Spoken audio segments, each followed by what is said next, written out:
नमस्कार दोस्तों, उम्मीद करता हूँ आप अच्छे होंगे भाई। एंड आज एक नया एपिसोड हम पढ़ेंगे, नई चीज़ें देखेंगे। इसमें हम आइंस्टाइन रिलेशन पढ़ेंगे और एक है हॉल इफेक्ट, ये पढ़ेंगे। तो दोनों काफ़ी इम्पोर्टेंट हैं और ये मेरा लास्ट एपिसोड है कैरियर ट्रांसपोर्ट पे। तो इसके बाद हम एक्सेस कैरियर हम पढ़ेंगे।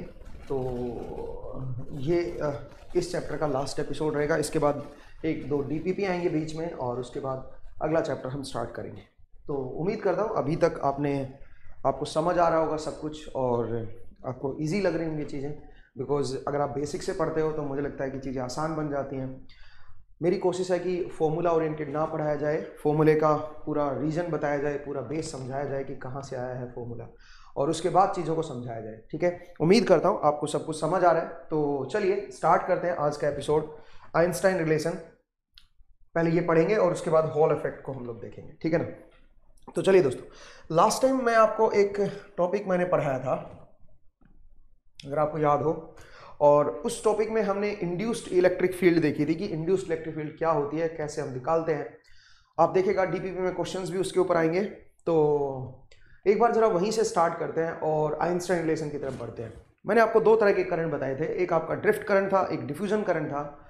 ड्रिफ्ट करंट के अंदर आपका एक टर्म आई थी मोबिलिटी, ठीक है, और डिफ्यूजन करंट के अंदर एक टर्म आई थी डिफ्यूजिविटी और डिफ्यूजन कोफिशिएंट। अब देखा जाए तो ये दोनों जो टर्म है ये आपकी इंडिपेंडेंट नहीं होती, ये एक दूसरे पे डिपेंड करती है। मतलब मोबिलिटी जो है वो डिफ्यूजिविटी पे डिपेंड करती है। अब वो कैसे डिपेंड करती है उसको जरा समझते हैं आज का एपिसोड में। और लास्ट टाइम मैंने आपको अगेन मैं फिर से बता रहा हूँ कि एक इंड्यूस्ड इलेक्ट्रिक फील्ड दिखाया था, मैं वहीं से स्टार्ट करूंगा। ठीक है, जरा देखिए दोस्तों, मान लीजिए मेरे पास कोई सेमीकंडक्टर है, कुछ इस तरह का है। यहां पे इधर मान लीजिए मेरा x डायरेक्शन है और यहां पे x इक्वल टू 0 है। यहां पे x की वैल्यू मान लीजिए कुछ कैपिटल L है। यहां पे मैंने इसकी डोपिंग जो है वो ज्यादा कर रखी है, हाईली डोप्ड है, और यहां पे लाइटली डोप्ड है। सोचिए, एक तरफ हाईली डोप्ड है, एक तरफ लाइटली डोप्ड है, और ये अंडर इक्विलिब्रियम है, अंडर इक्विलिब्रियम। ठीक है भाई, ये अंडर इक्विलिब्रियम है। अंडर इक्विलिब्रियम होने का मतलब है करंट जो आएगा इसमें दैट मस्ट बी 0। अब देखा जाए तो ये जो करंट है ये दो तरह के करंट से मिलकर बनेगा, एक डिफ्यूजन करंट और एक drift current, and due to hole and due to electron. तो इसका मतलब इलेक्ट्रॉन का इंडिविजुअली 0 होना चाहिए, होल का इंडिविजुअली 0 होना चाहिए। जैसे मान लीजिए मैं बोलूं कि जो टोटल करंट डेंसिटी जो आएगी वो आएगी drift plus diffusion, drift plus diffusion, ये दोनों करंट डेंसिटी मिलके टोटल बनाएंगे आपका। अब ड्रिफ्ट में फर्दर आपका इलेक्ट्रॉन का ड्रिफ्ट है और होल का ड्रिफ्ट है। सिमिलरली डिफ्यूजन में इलेक्ट्रॉन का डिफ्यूजन होगा प्लस होल का डिफ्यूजन होगा। अब अंडर इक्विलिब्रियम क्या होगा, इलेक्ट्रॉन की वजह से जो टोटल करंट डेंसिटी है वो और होल की वजह से जो करंट डेंसिटी है वो इंडिविजुअली 0 होनी चाहिए। इसका मतलब आप ये बोल सकते हो J N drift plus J N diffusion must be equal to 0। Similarly JP drift plus JP diffusion this must be 0। Individually ये 0 होने चाहिए अगर ये इक्विलिब्रियम में है तो। और इक्विलिब्रियम में मैंने एक और बात बताई थी, जब भी आप इसका एनर्जी डायग्राम बनाओगे तो एनर्जी डायग्राम में जो फर्मी लेवल होगा दैट मस्ट बी फ्लैट। ये आपका फ्लैट होना चाहिए, फर्मी लेवल आपका फ्लैट रहना चाहिए, ये मैंने आपको बताया था। ठीक है, तो चलिए जरा देखते हैं कि कैसे ये 0 होगा। और उससे हमने एक इंड्यूस्ड इलेक्ट्रिक फील्ड भी निकाली थी। क्यों? क्योंकि आप बोलोगे सर अगर मैं यहाँ पे कंसंट्रेशन का दिखाऊं x के साथ अगर मैं कंसंट्रेशन प्लॉट करूं, अगर आप इलेक्ट्रॉन की कंसंट्रेशन ही देख लें, बिकॉज डोपिंग में हाईली डोप मान लेता हूं, तो जो इलेक्ट्रॉन की कंसंट्रेशन होगी वो Nd के बराबर ही होगी। तो इधर आपका Nd ज्यादा है, इधर कम है। तो आप देख सकते हो x के साथ इस तरह चेंज हो रहा है। यहाँ पे x की वैल्यू 0 है सोचिए, और यहाँ पे x की वैल्यू समथिंग L है। तो इस तरह से चेंज हो रहा है। तो इसका मतलब जो इलेक्ट्रॉन है वो इस तरफ डिफ्यूज होंगे, और अगर इलेक्ट्रॉन डिफ्यूज होंगे तो ऑब्वियसली यहाँ पे करंट बनेगा। बट हम जानते हैं कि करंट क्या होना चाहिए, 0। अब करंट 0 कैसे हो सकता है बताइए। अगर डिफ्यूजन हो रहा है तो ड्रिफ्ट भी होना चाहिए, इसका मतलब ये दोनों एक दूसरे को कैंसिल आउट करना चाहिए, तभी तो जीरो बनेगा। सही बात है ना? तो इसका मतलब यहाँ पे एक डिफ्यूजन करंट डेंसिटी है, तो इसका मतलब यहाँ पे ड्रिफ्ट करंट डेंसिटी भी होना चाहिए। और ड्रिफ्ट करंट डेंसिटी होने के लिए क्या जरूरी है? इलेक्ट्रिक फील्ड जरूरी है, क्योंकि इलेक्ट्रिक फील्ड के बिना आपका ड्रिफ्ट करंट नहीं होता है। तो इसका मतलब यहाँ पे एक इंड्यूस्ड इलेक्ट्रिक फील्ड आएगी। वो क्या होगी, उसको हम कैसे देखें? इलेक्ट्रिक फील्ड को वो कैसे निकालेंगे? तो लास्ट टाइम मैंने आपको बताया था, और वो क्या चीज थी बताइए? मैंने आपको बताया था जो इलेक्ट्रिक फील्ड होती है दोस्तों, that is minus dV by dx। V is the potential difference. Small length dx में अगर पोटेंशियल डिफरेंस dV है तो इलेक्ट्रिक फील्ड जो आएगी वो ये आएगी, ये आप जानते हो पहले से। मैं वन डायमेंशन का केस लेके चल रहा हूं, ठीक है? अब जरा देखिए, अगर मैं चेंज इन पोटेंशियल एनर्जी की बात करूं, du is change in potential energy, change in potential energy, in potential energy, that must be equal to बताओ Q into change in potential, Q into change in potential, ये होता है। मतलब आपने पढ़ा होगा चेंज इन पोटेंशियल, अगर आपको EMFT याद हो, change in potential energy must be equal to minus Q E dot dl, E dot dl। अगर A से B पे जा रहे हो तो कितना चेंज आएगा? अगर मान लीजिए लेंथ ही वो ज्यादा स्मॉल है तो इंटीग्रेशन करने की जरूरत नहीं है, उस केस में आप इसको सिंपली E dx लिख सकते हो। अगर वन डायमेंशन ले रहे हो तो डॉट प्रोडक्ट ले लो dl का, अगर E का कंपोनेंट x की तरफ है तो dl का केवल x कंपोनेंट इसके साथ डॉट प्रोडक्ट देगा, दिस इज du। मैं इस तरह से लिख सकता हूं। माइनस E dx को आप क्या लिख सकते हो यहां से? Minus E dx equal to dv, तो ये बन जाएगा Q dv is equal to du। du is change in potential energy. तो यहां से अगर बोथ साइड अगर मैं dx से डिवाइड कर दूं तो ये dx से डिवाइड हो जाएगा। तो यहां से अगर आप देखोगे तो dv बाई dx क्या आ गया बताइए? dv by dx is equal to 1 by q du by dx। u is the potential energy. लेकिन मेरा जो इलेक्ट्रिक फील्ड है वो तो माइनस dv बाई dx है। तो इलेक्ट्रिक फील्ड जो आएगी दोस्तों, इलेक्ट्रिक फील्ड जो आएगी वो क्या बनेगी जरा देखिए? Electric field will be equal to minus dv by dx and it will be equal to minus 1 by q du by dx। और अगर मैं इलेक्ट्रॉन की वजह से देख रहा हूं, अगर इलेक्ट्रॉन ड्रिफ्ट हो रहे हैं, सॉरी इलेक्ट्रॉन डिफ्यूज हो रहे हैं, तो यहां पे q की जगह पे माइनस e आ जाएगा। इसको मैं लिख सकता हूं 1 by e du by dx। ये मेरा क्या आएगा? इलेक्ट्रिक फील्ड आ जाएगी दोस्तों। This is my electric field, ठीक है? इस तरह की इलेक्ट्रिक फील्ड आएगी। ये मैंने लास्ट टाइम भी देखा था। अब चलिए जरा देखिए, मेरे पास जो सेमीकंडक्टर बल्क है वो कुछ इस तरह का है। हर एक चीज को समझिएगा स्टेप वाइज। तो मैंने थोड़ा सा रिवाइज करा दिया इसको। अभी देखिए थोड़ी एक दो पॉइंट और मैं आपको रिवाइज करा देता हूं और उसके बाद एक थोड़ा सा आगे बढ़ेंगे हम लोग, ठीक है? मान लीजिए क्रॉस सेक्शन एरिया मेरा ए है और यहां पे हाईली डोप्ड है और यहां पे लाइटली डोप्ड है, ठीक है? तो अब मुझे अगर ये देखना हो कि इसका एनर्जी बैंड डायग्राम क्या बनेगा, तो जरा देखिए, जो फर्मी लेवल है वो एक्स की हर पोजीशन पे आपका सेम रहेगा। ये इसको मैं आज समझाऊंगा। एक स्टूडेंट ने मुझसे डाउट पूछा था, तो इस डाउट को मैं लास्ट में लूंगा। स्टूडेंट ने बोला था कि sir Fermi level under equilibrium flat क्यों होता है? उसको जरा आप मैथमेटिकली क्या प्रूव कर सकते हो? तो हम उसको बिल्कुल प्रूव कर सकते हैं। मैं जरा लास्ट में इस डाउट को लूंगा, आज एपिसोड का जो लास्ट आएगा उसमें देखिएगा, मैं इसको प्रूव करूंगा। तो फर्मी लेवल मेरा फ्लैट रहेगा क्योंकि अंडर इक्विलिब्रियम है, इसमें मैं कोई external excitation other than temperature नहीं दे रहा हूं, ठीक है ना? तो कुल मिला के ये आपका कांस्टेंट रहेगा। लेकिन जरा देखिए, यहां पे कंसंट्रेशन ज्यादा है, यहां पे कम है इलेक्ट्रॉन की कंसंट्रेशन। और हम जानते हैं अंडर इक्विलिब्रियम जो एन नोट होता है दैट इज एन आई ई की पावर ई एफ माइनस ई एफ आई अपॉन के टी। आप इस तरह से लिख सकते हो, या फिर दूसरे तरीके से भी लिख सकते हो, N naught equal to N C E की power E F minus E C upon K T.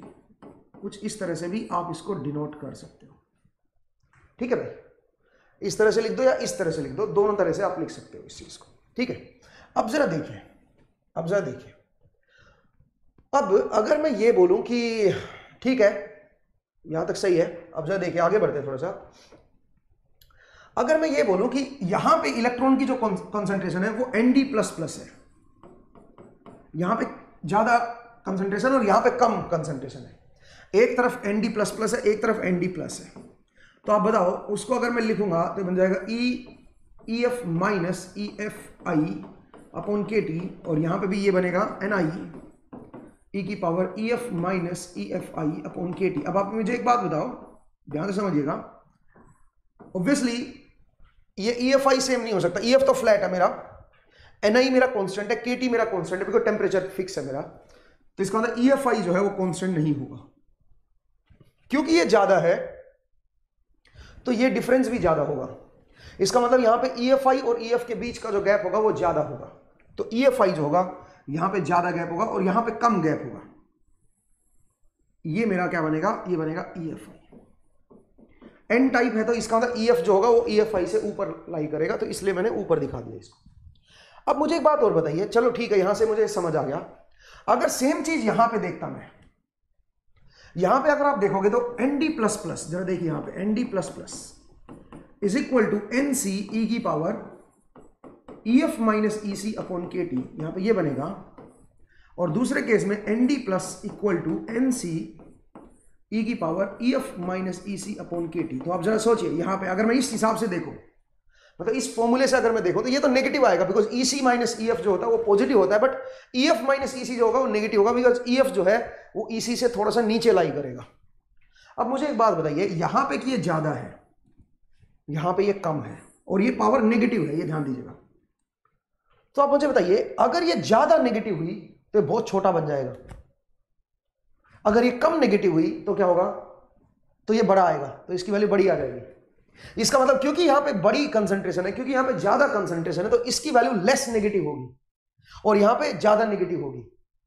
अब बताओ लेस नेगेटिव होने का मतलब क्या होगा, मतलब जो EC है वो EF से ज्यादा ऊपर नहीं होगा, थोड़ा सा होगा, मतलब यहां पे हल्का सा ऊपर होगा और यहां पे ज्यादा होगा। इस तरह से आप EC को बोल सकते हो। ये है मेरा EFI, ये है मेरा EC, तो EV जो आएगा वो भी कुछ इसी तरह का बनेगा, इसी के पैरेलल में EV भी आ जाएगा। ठीक है, मतलब अगर मैं थोड़ा इसको और प्रॉपर्ली बनाऊं तो इसको थोड़ा और प्रॉपर्ली बना देता हूं, दिस इज EV, ये बनेगा EV, और ये x के साथ है, यहां पे x की वैल्यू 0 है, यहां पे x की वैल्यू L है दोस्तों, ये x के साथ वेरी कर रहा है, ठीक है, डिस्टेंस के साथ वेरी कर रहा है। एक चीज आप नोटिस कीजिए, ये जो बैंड गैप है this will remain same, EG, हर जगह पे जो EG है दैट विल रिमेन सेम, वो सेम रहेगा।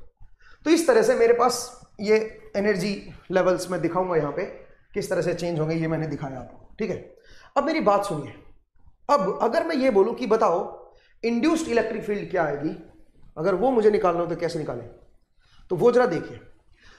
मुझे एक बात बताइए, x के साथ अगर मैं देखूं तो मेरा इलेक्ट्रॉन की जो कंसंट्रेशन है वो चेंज कर रही है x के साथ, तो आप ये बोल सकते हो कि अगर मैं इलेक्ट्रॉन की कंसंट्रेशन देखूं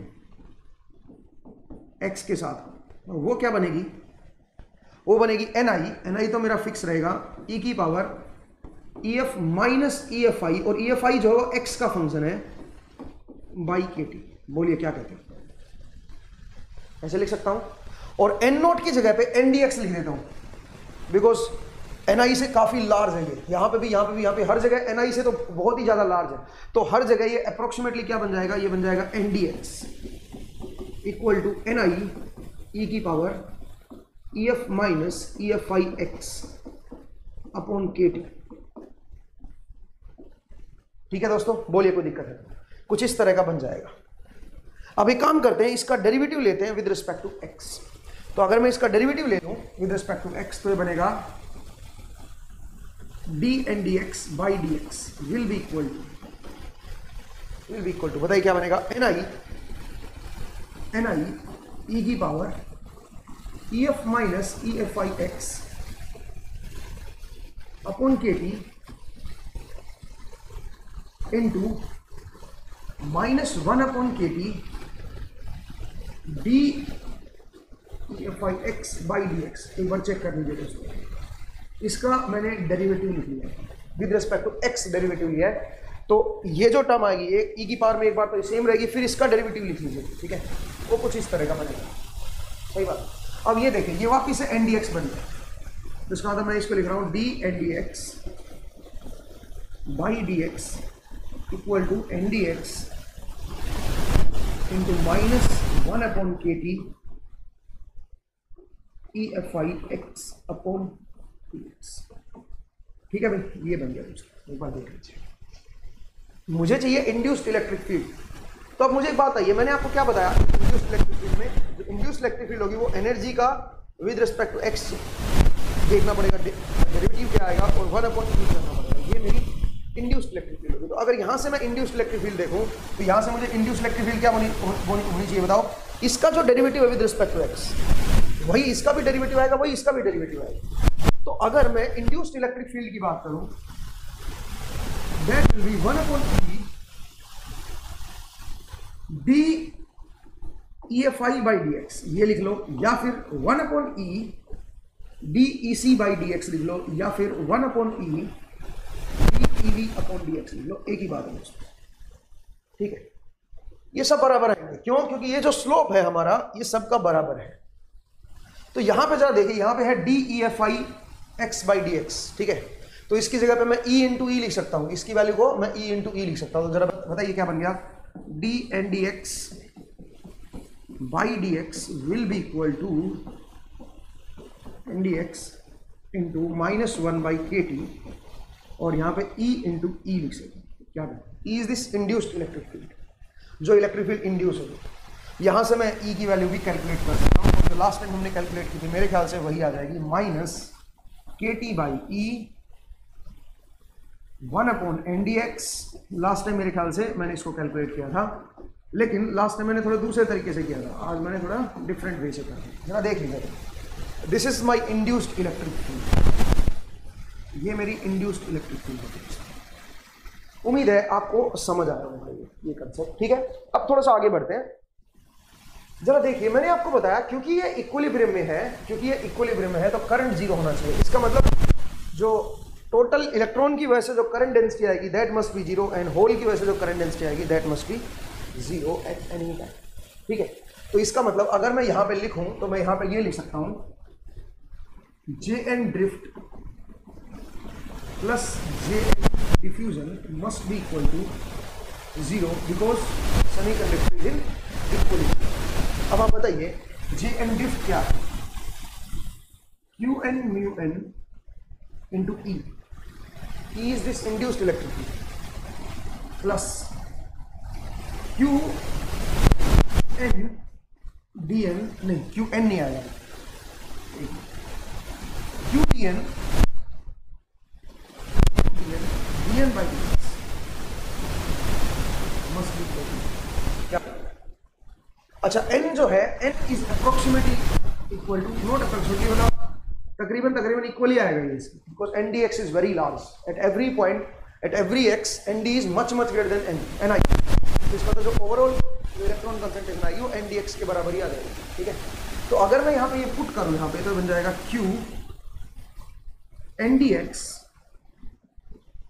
म्यू एन ई प्लस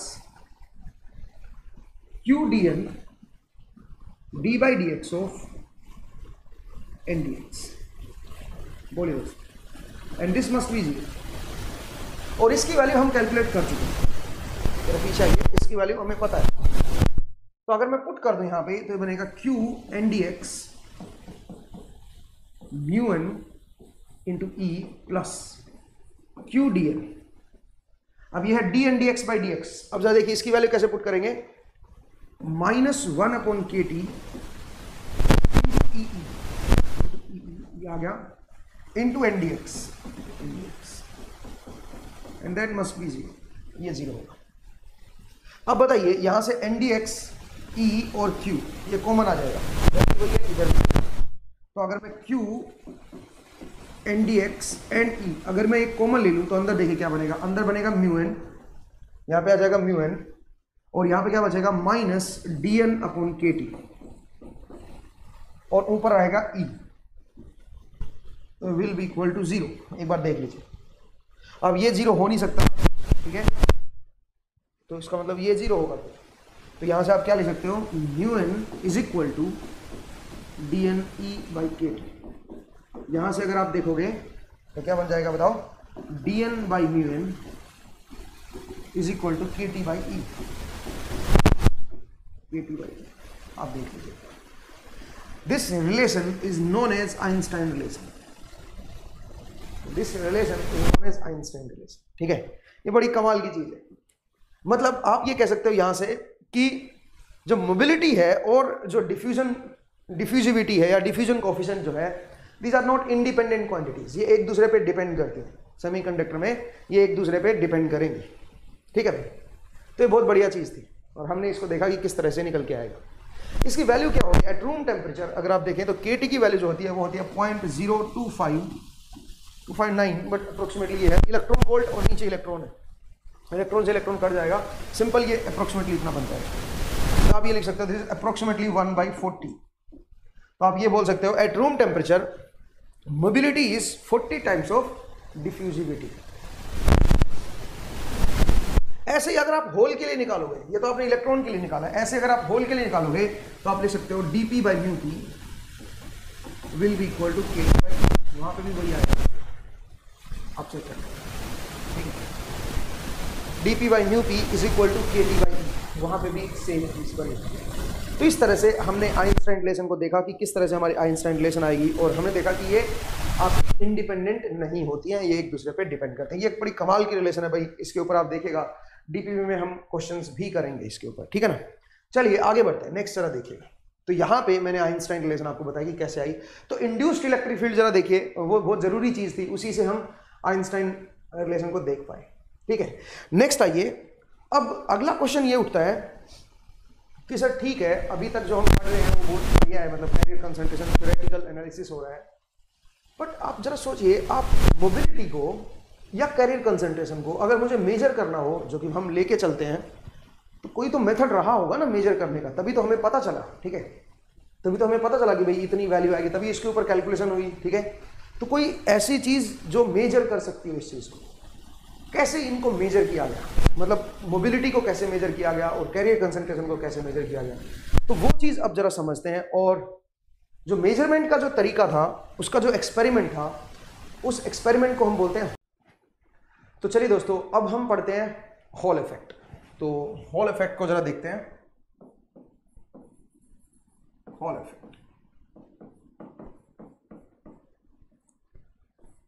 अब जरा देखिए, ये जो एक्सपेरिमेंट है ये हमें क्या बताता है और इससे हम मेजर कैसे करते हैं, खासकर मेजॉरिटी कैरियर कंसंट्रेशन को, और जो मोबिलिटी है मेजॉरिटी कैरियर कंसंट्रेशन की, उसको हम कैसे मेजर करते हैं। ध्यान दीजिएगा, यहाँ पे मेजॉरिटी वर्ड मैंने यूज किया है, तो किस तरह से एक्सपेरिमेंटली हम उसको चेक करते हैं। वैसे मैं बता दूं, हॉल इफेक्ट जो है ये कई जगह पे यूज होता है, जैसे आपका मैग्नेटिक प्रॉप जो होती है उनमें हॉल इफेक्ट का यूज होता है, ठीक है। अगर आपने BLDC पढ़ा हो, ब्रशलेस DC मोटर अगर आपने पढ़ा हो, तो BLDC में भी आपका हॉल इफेक्ट सेंसर्स यूज होते हैं जो आपकी स्विचिंग करते हैं, ठीक है। तो बहुत सारी जगह पे इसकी एप्लीकेशन है। तो चलिए इसको जरा समझते हैं हॉल इफेक्ट को और देखते हैं ये क्या कहता है। तो मेरे पास मान लीजिए कोई सेमीकंडक्टर बल्क है, तो मैं कुछ इस तरह का ले लेता हूँ। यहाँ पे ये लेंथ है इसकी L, ये 0 है, और यहाँ पे मान लीजिए मैं ले लेता हूँ L लेंथ, और ये पीछे की तरफ एक्सटेंडेड है मान लीजिए, और इसकी जो विड्थ है this length, this is W, और ये जो इसकी हाइट है दैट इज D। मैं इस तरह से बोल रहा हूँ। तो अगर मैं इसको थोड़ा और दिखाऊंगा तो मैं कुछ इस तरह से इसको दिखा सकता हूँ। हाँ जी, ये कुछ इस तरह का है मान लीजिए। अब मैंने क्या किया, मैंने इसके ऊपर एक पोटेंशियल डिफरेंस अप्लाई कर दिया, ठीक है। तो मैंने एक पोटेंशियल डिफरेंस इसके ऊपर अप्लाई कर दिया, जरा देखिए कैसे।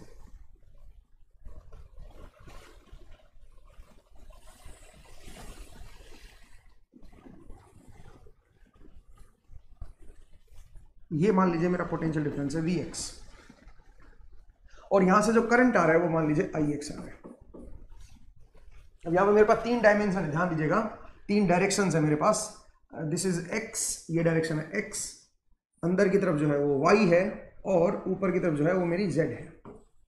मतलब आप ये कह सकते हो ये जो डायरेक्शन है दिस इज y, ये जो डायरेक्शन है दिस इज x, इधर की तरफ आपकी x डायरेक्शन है और ऊपर की तरफ जो डायरेक्शन है that is z direction.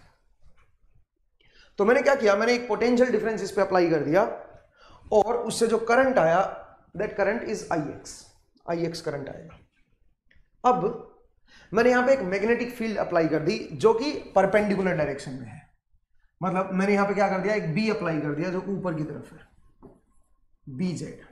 z direction में मैंने कोई B अप्लाई कर दिया, मैग्नेटिक फील्ड अप्लाई कर दी इस तरफ, यहां पे मैंने BZ अप्लाई कर दिया, ठीक है ना।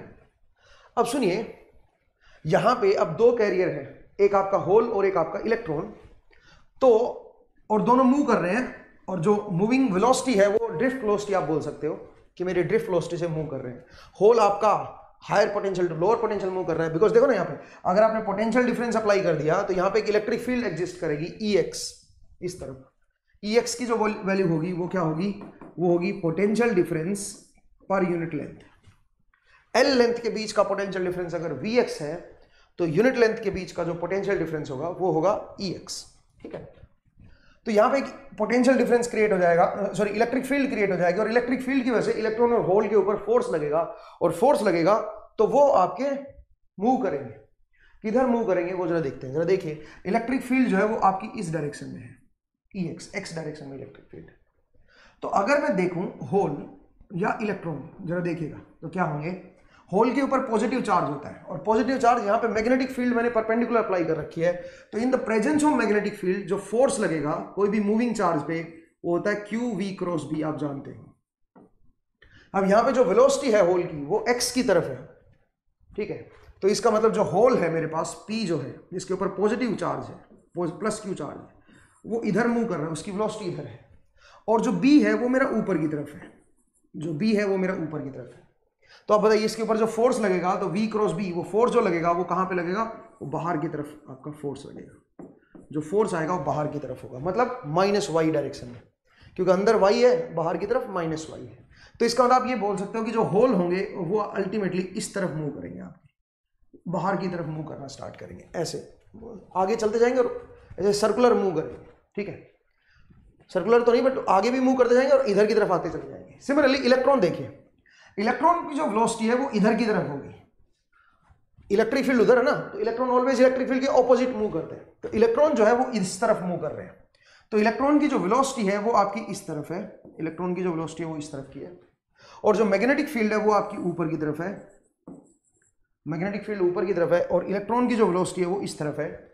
तो अगर आप QV क्रॉस B करके देखोगे तो फोर्स जो है वो अंदर लगेगा V क्रॉस B का, बट Q क्योंकि इलेक्ट्रॉन में नेगेटिव होता है तो बाहर की तरफ ही लगेगा। इसका मतलब इलेक्ट्रॉन भी आपके बाहर की तरफ आएंगे, इलेक्ट्रॉन भी आपके बाहर की तरफ ही मूव करेंगे इस तरफ। तो इसका मतलब इस सरफेस पे जो बाहर वाला सरफेस है इस पे इलेक्ट्रॉन और होल दोनों आएंगे। अच्छा, मैं इसको P टाइप सेमीकंडक्टर मान रहा हूं एक मिनट के लिए, तो P टाइप मान रहा हूं तो इसका मतलब मैं मान सकता हूं कि जो मेजॉरिटी कैरियर होंगे वो होल होंगे, तो यहाँ पे होल भी इकट्ठे हो रहे हैं और यहाँ पे इलेक्ट्रॉन्स भी इकट्ठे हो रहे हैं, बट इलेक्ट्रॉन्स की जो कंसंट्रेशन है वो होल की कंसंट्रेशन के नेग्लिजिबल है। तो आप मान सकते हो यहाँ पे आपका होल आपके आ जाएंगे, यहाँ पे मेनली आप कह सकते हो पॉजिटिव चार्ज हमारे पास यहाँ पे आएगा, होल आ जाएंगे ज्यादा। अगर एक हिस्सा ये पॉजिटिव अगर उस पोटेंशियल पे आ गया, पॉजिटिव चार्ज आ गया, तो इसका मतलब बाकी हिस्सा ऑब्वियसली नेगेटिव पे होगा, ठीक है ना, उस बाकी हिस्से को नेगेटिव पे मान सकते हो आप। अब आप सुनिए, इन दोनों सरफेस के बीच, एक ये और एक ये पिछला जो सरफेस है, इनके बीच अब क्या हो जाएगा, अब यहां पे एक पोटेंशियल डिफरेंस क्रिएट हो जाएगा, यहां पे एक इलेक्ट्रिक फील्ड आपकी बिल्डअप हो जाएगी। तो अगर मैं इलेक्ट्रिक फील्ड को दिखाऊं तो मैं एक इलेक्ट्रिक फील्ड को दिखा सकता हूं कि इस डायरेक्शन में एक इलेक्ट्रिक फील्ड आ जाएगी जिसको मैं बोल रहा हूं होल फील्ड। होल फील्ड एक electric field, higher potential to lower potential, और यहाँ पे एक पोटेंशियल डिफरेंस भी क्रिएट हो जाएगा, इस पॉइंट से इस पॉइंट के बीच एक पोटेंशियल डिफरेंस क्रिएट हो जाएगा। अगर मैं निकालने की कोशिश करूंगा, अगर मैं दिखाऊं तो मैं दिखा सकता हूं, यहां से आप ऐसे निकाल लो इस पॉइंट को, आप इस तरह से एक यहाँ पे एक पोटेंशियल डिफरेंस क्रिएट हो जाएगा, इधर हायर पोटेंशियल इधर lower potential, this potential difference is known as hole voltage. इस पोटेंशियल डिफरेंस को आप बोलोगे होल वोल्टेज, ठीक है। बिकॉज एक इलेक्ट्रिक फील्ड आ गया ना, तो इलेक्ट्रिक फील्ड क्या होता है, potential difference per unit length, मतलब यूनिट लेंथ के बीच का जो पोटेंशियल है वो ई एच क्रिएट हो जाएगा। तो यहाँ पे जो लेंथ है वो डब्ल्यू है, तो यहाँ पे मैं ये बोल सकता हूँ E H into W equal to V H, ये मेरी क्या हो जाएगी, होल वोल्टेज हो जाएगी, ध्यान दीजिएगा, ठीक है। अच्छा, जो ई एच आएगी वो क्या आएगी, अगर मैं ई एच की वैल्यू निकालना चाहूँ तो वो क्या आएगी। मुझे एक बात बताइए, जो होल इधर आ रहे हैं ये कब तक आते रहेंगे, जब तक एक इक्विलिब्रियम सेट नहीं हो जाता है। इक्विलिब्रियम माने जरा देखिए, जो ये जो इंड्यूस्ड इलेक्ट्रिक फील्ड आएगी, जो होल अफेक्ट की वजह से जो इलेक्ट्रिक फील्ड आएगी, ये क्या करेगी, ये होल को उधर पुश करेगी, उधर आने नहीं देगी, क्योंकि इधर ऑलरेडी पॉजिटिव चार्ज इकट्ठा हो रखा है। तो और जो बाकी होल आएंगे उनको रिपेल करने की कोशिश करेगी। इसका मतलब आप ये कह सकते हो होल के ऊपर क्यू ई एच आपका फोर्स लगेगा, इस तरफ उधर ले जाएगी, लेकिन जो क्यू वी क्रॉस बी है होल के ऊपर, वो उसको उल्टा लेके आ रही है। तो इसका मतलब जब आपका Q V X cross B Z अगर ये बराबर हो जाए जिस टाइम पे, वहां पे होल इधर इकट्ठा होना, एक्यूमुलेट होना बंद हो जाएंगे, ठीक है। तो ये क्यू से क्यू कट गया, तो इसका मतलब आप बोल सकते हो E H equal to V X into B Z, ये मेरे पास ई एच आएगा। तो अगर मैं यहाँ पे पुट करूं तो वी एच होल वोल्टेज, जो ये वोल्टेज इंड्यूस हुई है यहाँ पे, इसको आप मेजर कर सकते हो। This will be equal to V X into B Z into W, W is this length, ठीक है भाई। ये मेरे पास क्या बन जाएगा, वी एच होल वोल्टेज। अब सुनिए,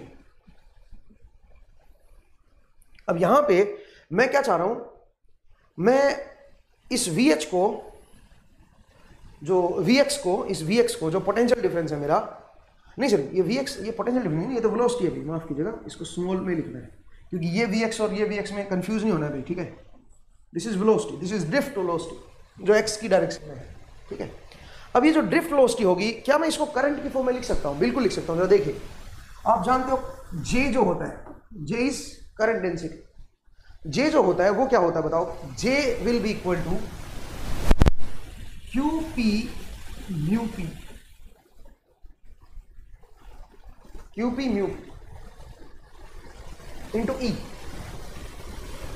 इंटू ई ये होगा, ये मेरे पास क्या होगा, और जे एक्स मुझे निकालना है, तो ई एक्स हो जाएगा, क्या करें, ठीक है। अच्छा एक बात बताओ जरा, ये जो होगा म्यू पी इंटू ई एक्स, इसको मैं क्या लिख सकता हूं, इसको वेलोसिटी की टर्म में लिख सकता हूं। तो इसका मतलब J X will be equal to drift velocity की टर्म में लिख सकता हूं, Q P V X, V ये मैंने स्मॉल लिखा है, ये भी मेरा कैपिटल है, ध्यान दीजिए, पोटेंशियल है, ये मेरा वेलोसिटी है। तो यहां से अगर आप वी एक्स को देखोगे, drift velocity V X, that will be equal to J X upon में क्यू पी।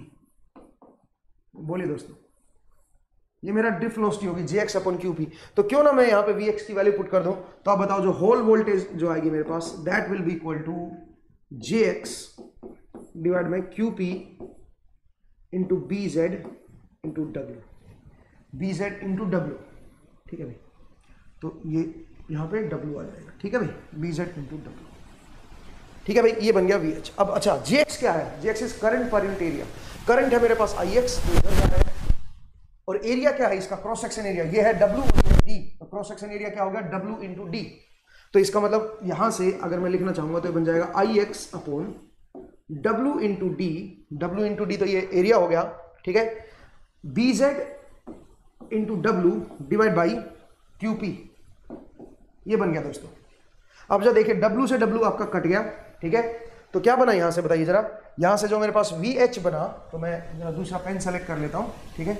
हाँ जी, जो वी एच बना, V H will be equal to, बताइए whole voltage, that will be equal to I X B Z,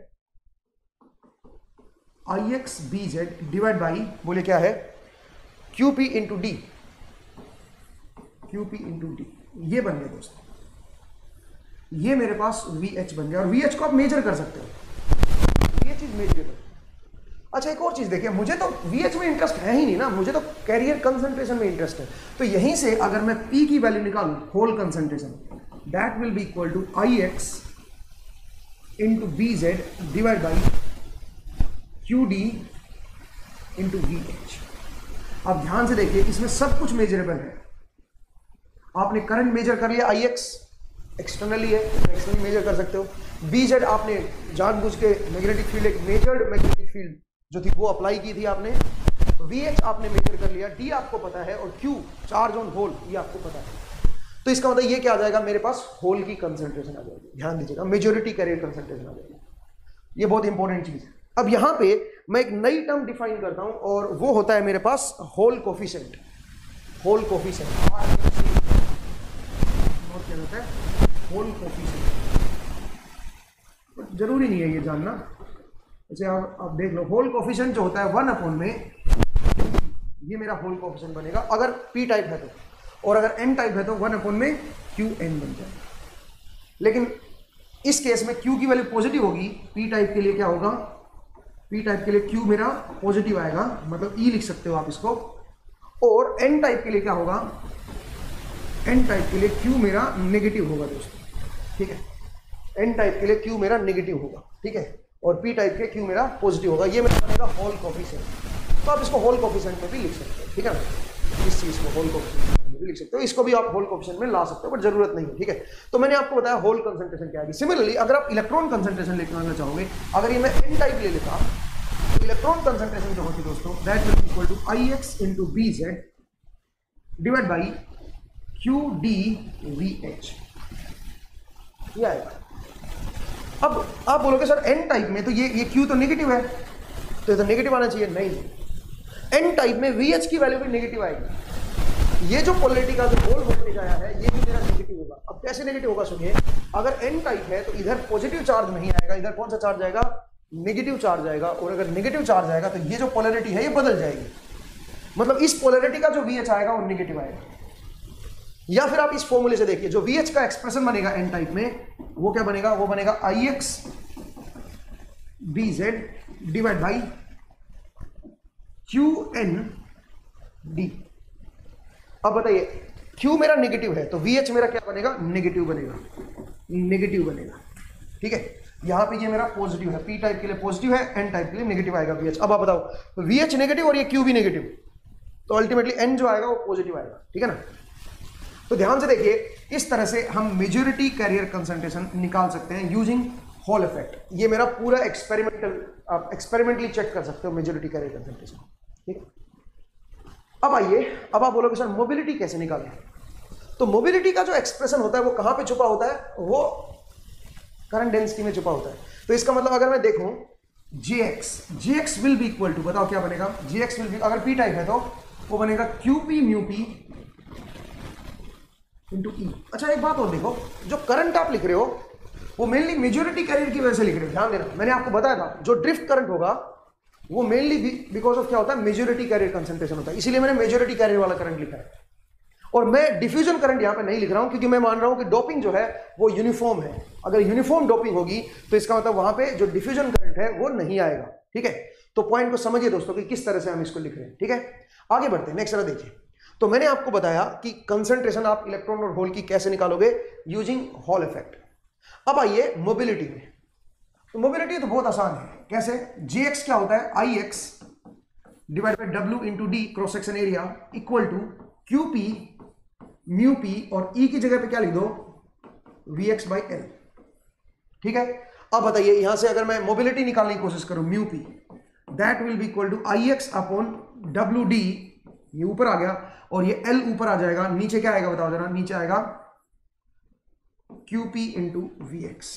ध्यान से देखिए, QP into VX, इस तरह से हम क्या कर सकते हैं। अब जरा देखो, सब कुछ पता है मुझे, यहाँ पे IX मुझे पता है, VX मुझे पता है, L मुझे पता है, L की वैल्यू मुझे पता है, WD QP सब पता है मुझे, P हमने पहले निकाल लिया ना, P हमने पहले कैलकुलेट कर लिया। तो इस तरह से हम क्या कर सकते हैं बताइए, इस तरह से हम लोग मोबिलिटी को भी कैलकुलेट कर सकते हैं। तो ये था मेरे पास हॉल इफेक्ट, ठीक है।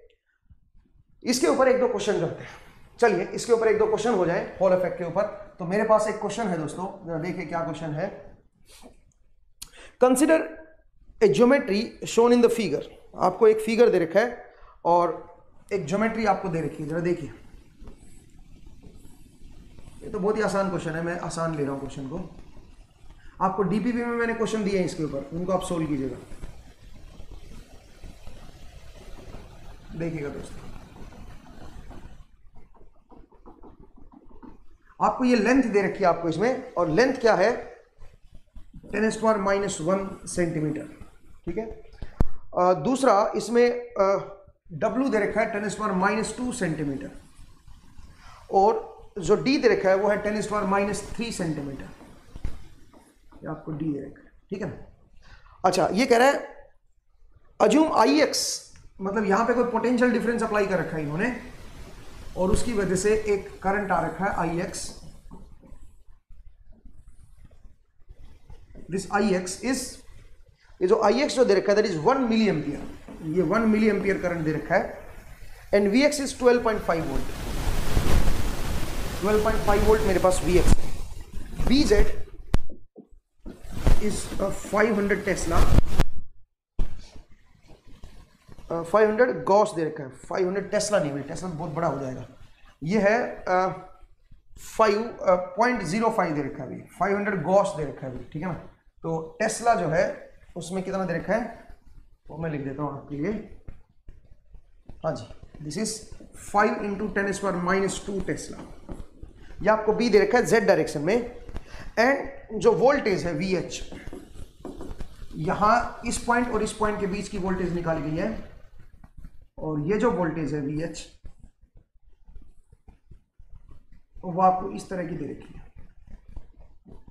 दिस इज VH, और VH की जो वैल्यू दे रखी है दैट इज -6.25 मिली वोल्ट।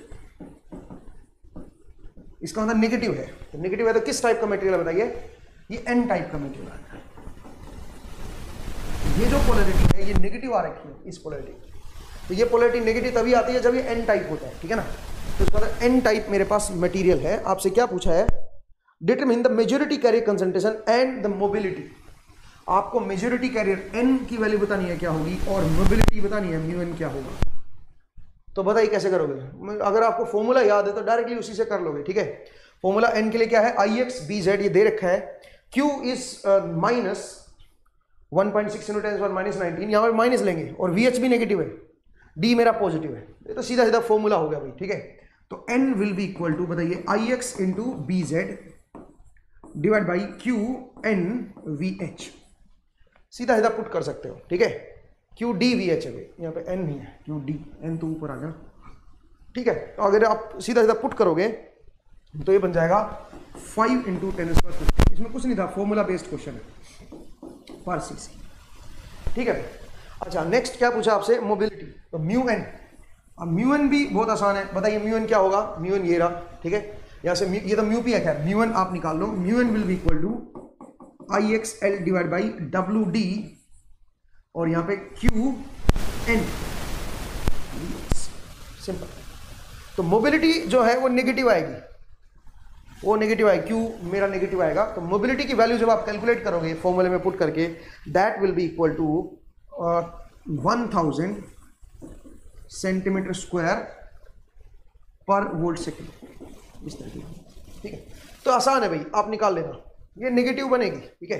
तो इलेक्ट्रॉन की मोबिलिटी है, मैं नेगेटिव उसमें अलग से नहीं लिख रहा हूँ, बस माइनस मैंने इसके अंदर एक तरह से उसको हाइड कर दिया है, बट आप ये ध्यान दीजिए कि मोबिलिटी जो है इलेक्ट्रॉन की वो ये बनेगी, ठीक है ना। चलिए, तो मैंने आपको बताया कि किस तरह से हॉल इफेक्ट जो होता है वो क्या होता है, किस तरह से उसके क्वेश्चंस हम बना के सोल्व कर सकते हैं, ठीक है, और किस तरह के इस पे क्वेश्चंस आते हैं। तो आज का जो सेशन था उसमें मुझे ये 2 टॉपिक आपको समझाने थे, तो उम्मीद करता हूँ आपको ये समझ आया। अब मैं एक स्टूडेंट का डाउट ले रहा हूँ, और उन्होंने मुझसे क्या बोला, sir can you prove that when 2 material of different doping concentration are connected together then there will not be any slope in Fermi level in both side under equilibrium।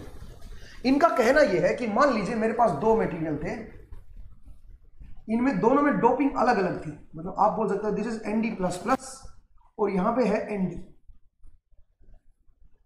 यहां पे है Nd+। जब इन दोनों को हम इकट्ठा करेंगे, जब इनको इकट्ठा करके एक बना देंगे, सोचिए एक बना देंगे इनको इकट्ठा करके, तो क्या आप प्रूव कर सकते हो कि इनका जो फर्मी एनर्जी आएगी वो फ्लैट आएगी अंडर इक्विलिब्रियम, जो EF आएगा वो मेरा उसमें कोई स्लोप नहीं होगा, वो फ्लैट आएगा। तो देखा जाए तो ये जो क्वेश्चन मुझसे पूछा गया है, ये क्वेश्चन सिर्फ 2 मटेरियल को जोड़ने का नहीं है, ये क्वेश्चन आपका ये भी है कि अगर मैं कोई एक मटेरियल ले लूं जिसमें एक तरफ डोपिंग वेरी हाई है और एक तरफ डोपिंग वेरी लो है, उसमें भी जो फर्मी लेवल आएगा वो फ्लैट आएगा। ये बेसिकली ये क्वेश्चन है, आपको ये प्रूव करना है कि ये फ्लैट होगा। आप बोलोगे नहीं सर आपने तो दो को ज्वाइन किया है, ये चीज और ये चीज डिफरेंट है। नहीं जी, इस चीज को आप क्या अज्यूम कर सकते हो, इस चीज को आप अज्यूम कर सकते हो कि मेरे पास जो मटेरियल था उसमें मैंने क्या किया, उसमें मैंने ऐसे छोटे छोटे हिस्से ज्वाइन कर दिए। एक पूरा मटेरियल था उसको मैंने ऐसे थोड़े थोड़े हिस्सों से, इसको पार्टीशन कर सकते हो आप, उनसे मिला के ज्वाइन किया है और यहां पे कंसंट्रेशन ज्यादा है और धीरे धीरे कंसंट्रेशन आपकी कम होती आ रही है। ठीक है, तो अगर मान लीजिए मैं इस तरह का मटेरियल बना दूं तो आपको प्रूव करना है कि फर्मी लेवल मेरी फ्लैट होगी अंडर इक्विलिब्रियम। अब ये एक डाउट मुझसे पूछा गया है, तो चलिए जरा इस डाउट को मैं टैकल करता हूं, इस डाउट को लेता हूं। देखिए दोस्तों, मेरे पास एक मटेरियल है, इधर जो है डोपिंग वो है Nd++ और इधर है डोपिंग Nd+। इलेक्ट्रॉन की डोपिंग में ले रहा हूं, मैं मान रहा हूं कि डोनर। अब मुझे एक बात बताइए, ऑब्वियसली इलेक्ट्रॉन इधर से इधर डिफ्यूज होगा। क्वेश्चन ये है कितने इलेक्ट्रॉन इधर से इधर डिफ्यूज होंगे। देखो, तो अगर ये साइड 1 बोल दूं और इसको साइड 2 बोल दूं, तो मैं बोल सकता हूं साइड 1 से साइड 2 में जो रेट है इलेक्ट्रॉन के जाने की, the rate of flow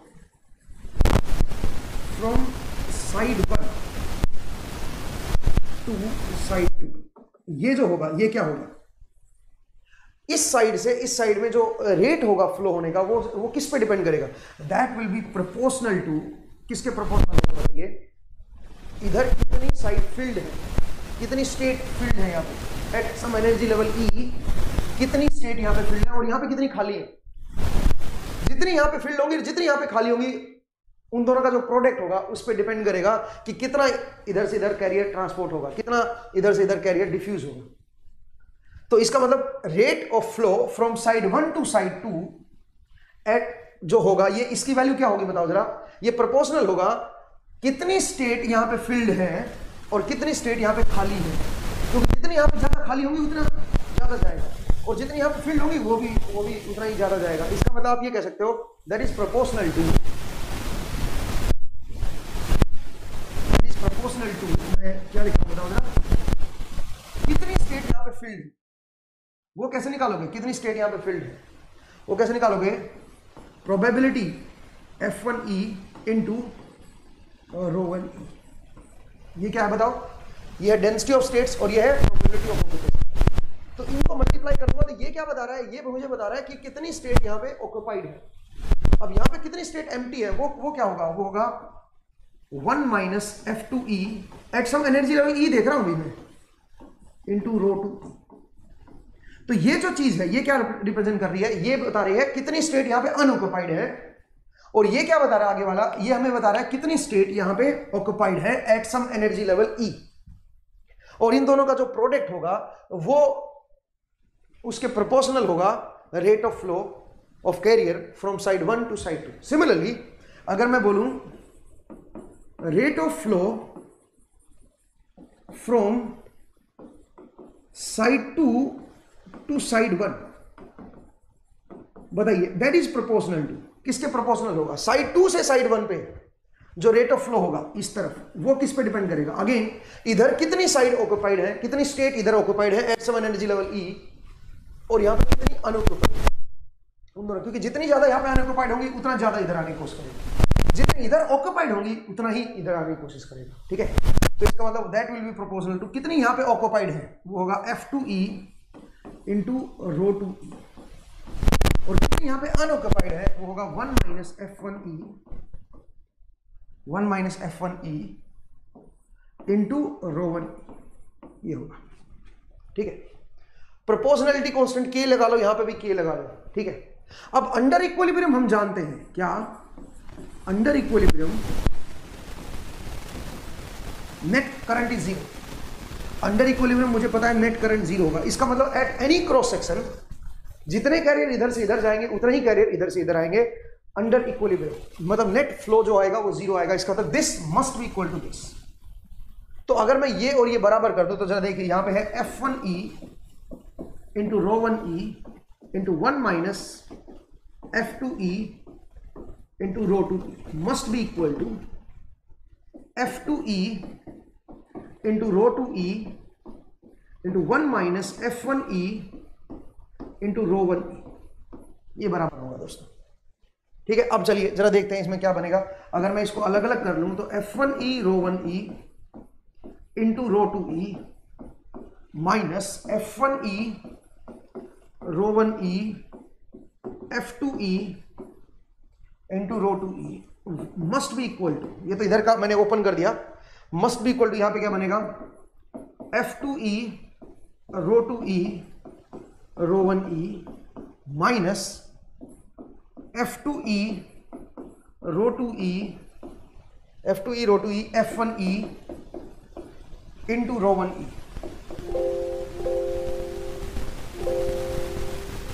into rho 1E। इस रो 1 को मैं इधर ले लेता, रो 1 यहाँ से रो 1 हटा, ठीक है। हाँ तो बताइए ये कट क्या मेरे ख्याल से, ये इससे कट जाएगा ना, देखिएगा F1 रो 1 F2 रो 2 F2 रो 2 F1 रो 1, ठीक है, ये कट जाएगा। अब बताइए बाकी एक इस तरफ ये बचा, इस तरफ ये बचा, इसमें से जरा देखो क्या चीज कट रही है। F1E इधर भी है, नहीं रो 1E इधर भी है, और रो 2E रो 1E रो 2E इधर दोनों, तो ये कट जाएगा, लेकिन सिर्फ ये बचेगा, इधर F1E बचेगा, इधर F2E बचेगा। इसका मतलब F1E must be equal to F2, ये बराबर होगा दोस्तों, क्या करना है अंडर इक्विलिब्रियम।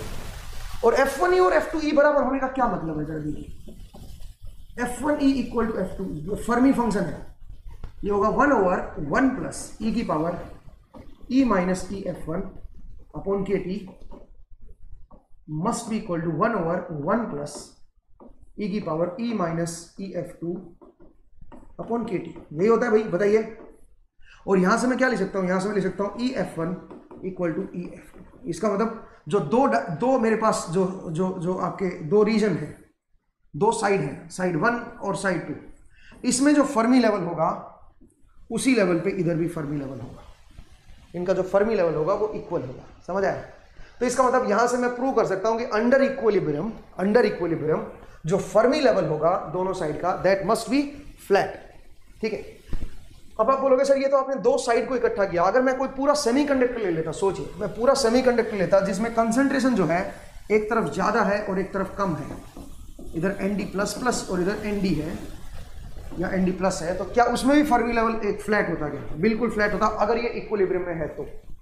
क्यों फ्लैट होता बताइए, उसका क्या रीजन है? उसका रीजन ये है कि इसको आप अज्यूम कर सकते हो ऐसे ऐसे छोटे छोटे ये साइड से मिलके बना हुआ है, ऐसे ऐसे छोटे थोड़े थोड़े हिस्सों से मिलके बना हुआ है, ठीक है। और क्योंकि ये इक्विलिब्रियम में है, यहाँ पे और यहाँ पे फर्मी लेवल सेम होगा, फिर यहाँ पे सेम होगा, यहाँ पे सेम होगा, यहाँ पे, तो इस तरह से आप बोलोगे कि पूरे का जो फर्मी लेवल आएगा वो फ्लैट आएगा, ठीक है। उम्मीद करता हूं आपको ये क्वेश्चन जो है ये समझ आया, ये अच्छा क्वेश्चन था अभी, तो इस क्वेश्चन को मैंने अपने इस सेशन में लिया है, ठीक है ना। तो चलिए दोस्तों आगे बढ़ते हैं। तो आज का जो मेरा एपिसोड था उसमें हम इतना ही पढ़ेंगे। हमने यहाँ पे दो चीजें देखी, एक आइंस्टाइन रिलेशन देखी, दूसरा एक हॉल इफेक्ट को हमने देखा। उम्मीद है आपको ये सारा समझ आ गया होगा। तो अगर आपको इस वीडियो से कुछ फायदा हुआ और आपको ये क्लियर हुआ और कुछ कंसेप्ट आपके बने, तो मेक श्योर कि इस वीडियो को लाइक जरूर कर दें, बेल आइकन आप प्रेस कर दीजिएगा, उससे आपको नोटिफिकेशन मिलते रहेंगे जब भी नया वीडियो आएगा। सब्सक्राइब कर लीजिएगा चैनल को, ये इंपॉर्टेंट है, और अपने दोस्तों के साथ शेयर भी कीजिए सो दैट उनको भी फायदा हो। ये हमारा QR कोड है, इसको स्कैन कीजिए और यहाँ से आप मोबाइल ऐप पे पहुँच जाओगे, वहाँ पे भी आपको डिफरेंट कोर्सेज मिल जाएंगे। अगर ये स्कैन ना हो तो CES लर्निंग से सर्च कीजिए, अपने गूगल प्ले स्टोर में जाइए, CES लर्निंग सर्च कीजिए, वहाँ से आप मोबाइल ऐप को इंस्टॉल कर सकते हो। दूसरा, ये हमारे नंबर हैं दोस्तों, ये 2 नंबर है, किसी भी नंबर पे आप कांटेक्ट कर सकते हो, किसी भी नंबर पे कॉल या व्हाट्सएप कर सकते हो, ठीक है। और इस तरफ हमारी वेबसाइट का एड्रेस है www.cesedu.co.in, यहाँ पे आप कोर्सेज की जानकारी ले सकते हो, कोर्सेज को परचेज भी कर सकते हो, मोबाइल ऐप से भी कोर्सेज को परचेज कर सकते हो, ठीक है दोस्तों। तो आज का जो एपिसोड है इसमें हम इतना ही करेंगे। तो थैंक यू, आपने समय निकाला, थैंक यू इंटरेस्ट दिखाने के लिए इस एपिसोड में। नेक्स्ट टाइम आपसे फिर से मुलाकात होगी, अपना ख्याल रखिए, पढ़ते रहिए, मुस्कुराते रहिए, थैंक यू।